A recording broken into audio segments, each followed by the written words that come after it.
Mr. Vice Chairman, the Minister of Railways has given us some impressive figures regarding route mileage, the number of passenger trains that run every day, the number of goods trains that run every day, the number of millions of passengers who travel by train. He has tried to compare them in view of the vastness of the country, the large number of passenger trains being run, the large number of goods trains being run, and the big route mileage. He has tried to show that the number of accidents that have occurred is not quite alarming. I do not know what his idea was when he tried to compare the number of accidents against this background. Committees have been appointed when serious accidents took place to find out why such and such accidents took place. Para. The Shahnawaz Committee, which was appointed in 1956, gave a very voluminous report.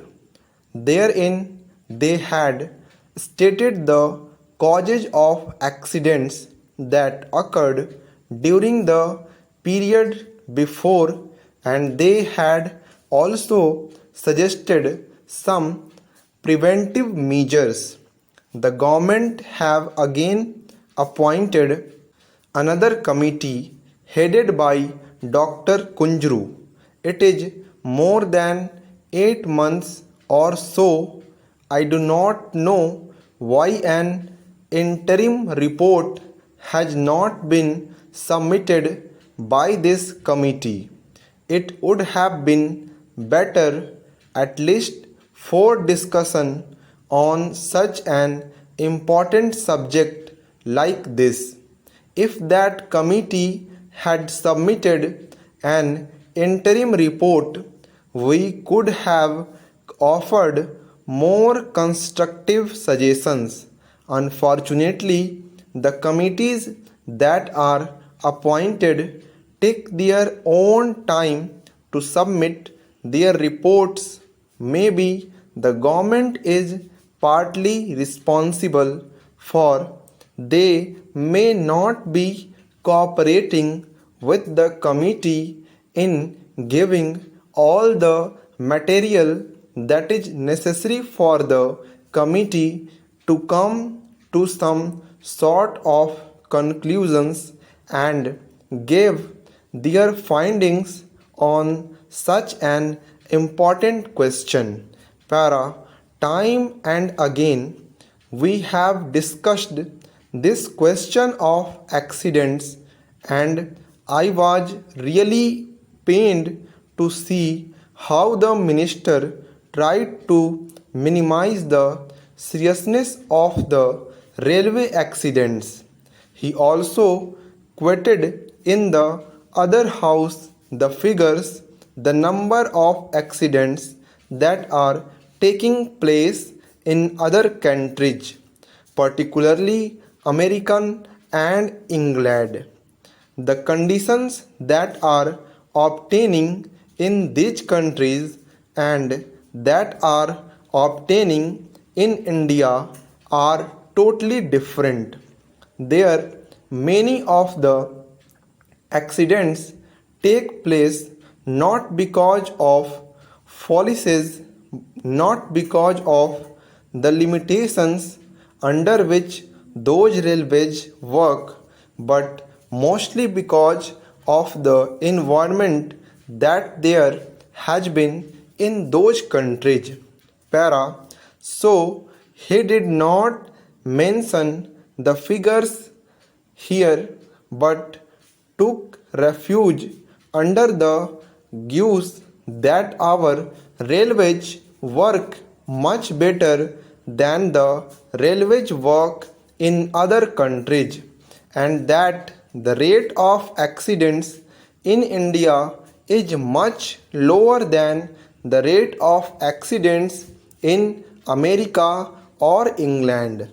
Sir, by having this discussion, the Railway Board and the Railway Ministry should be able to learn some lessons, and if they are prepared to implement the salient suggestions that will be made by the members, then many of these discussions will not take place and many of the accidents that take place these days will not occur.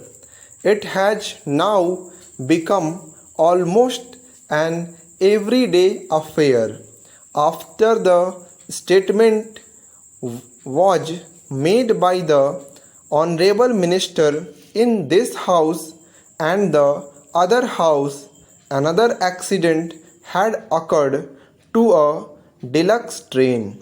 It is therefore incumbent and imperative on the part of the Railway Ministry to see whether they could avoid these accidents. Many of the accidents that have occurred not because they are accidents but because of the wrong things done by the Railway Ministry.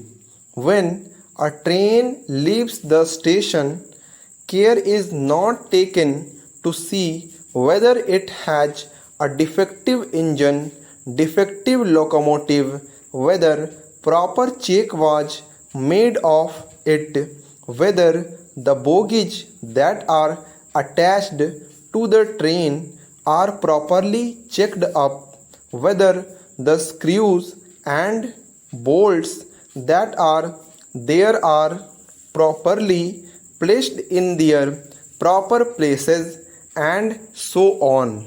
These are all things which, if properly inspected, will show whether the train is fit for traveler not, and if these things are properly adhered to, many of the accidents will not occur.